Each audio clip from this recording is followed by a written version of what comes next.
With rich expatriates and maybe a few privileged locals who had ventured outside the East African nation.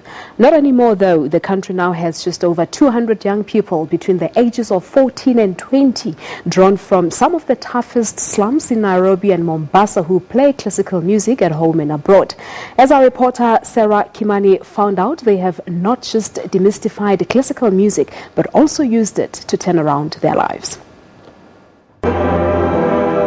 It's mid-morning in Nairobi's Korogosho slums. Thick plumes of smoke from one of the country's biggest dump sites fill the air. Those choking fumes do not, however, manage to stop the music inside St. John's Catholic Church, just next.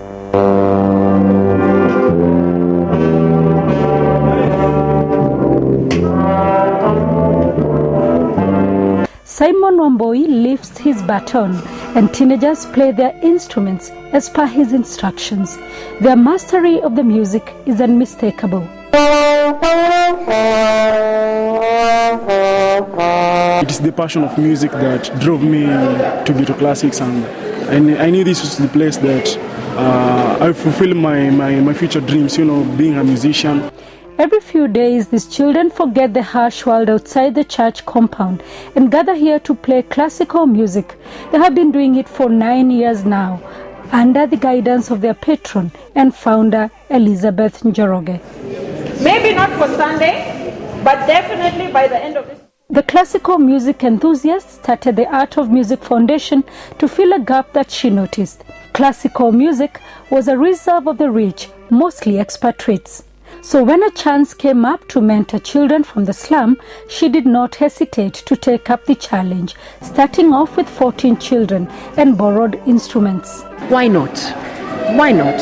I mean, I think the privileged kids, they probably even take it for granted. But music is so powerful.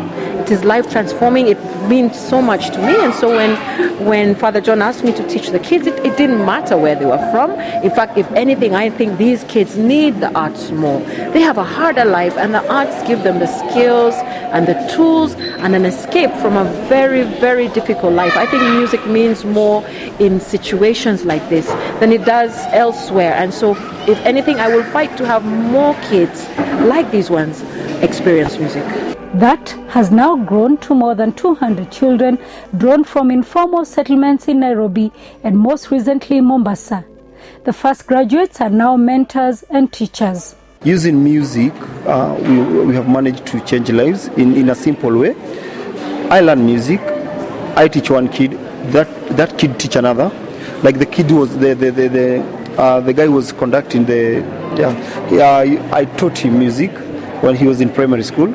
Then it's his role to teach others. That's how we influence each other. Ghetto Classics has played for Pope Francis, former US President Barack Obama, Kenya's Uhuru Kenyatta, and they headline an annual jazz music festival held in Nairobi alongside some of the world's best. These kids have played in concerts. They have traveled abroad to play. One of the things that also makes me so happy is that they play with other kids from the complete other side of the world. And when they're playing, they are equal. It does not matter what you had for breakfast or didn't have for breakfast. It doesn't matter what home you're going to go to afterwards. When you're playing, you have to play together. You have to listen to each other.